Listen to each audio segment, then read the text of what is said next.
I mean, look at Virat Kohli, and I love using his example. I know that people focus a lot on, the fact that he's outwardly, he sort of gives you the impression that he's this brash, young, and sure, he likes a lot of the things that young people like, which is not a wrong thing. But the thing that I like, the thing that I like about him is the incredible improvement that I see every time I see him.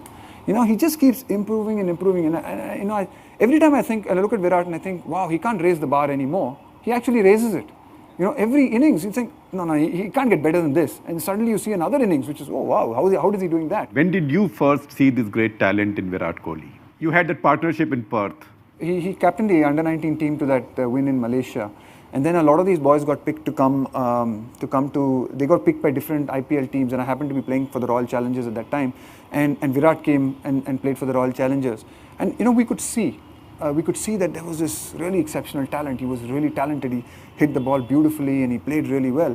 But he had some obvious weaknesses and he had some obvious faults. Such as what? Such as I don't think he was as good a player of the short ball as he at that stage. I remember coming up against Dale Steyn in the nets, or and he wasn't playing short bowling very well. I remember his first series in the West Indies as a Test cricketer. Sachin and a lot of these boys after the 2011 World Cup missed the West Indies series, and we played 3 tests in the West Indies. And Virat played the first Test match we played in Jamaica, and I had a short partnership with him and Fidel Edwards in that particular game. Really troubled Virat Kohli against short bowling, and he didn't look comfortable at all. And then suddenly when I saw him 6-8 months later, he had improved. He was a better player. When I saw him 6 months later again, he had really almost sorted out the problem. And I think that's obviously he has an obvious talent.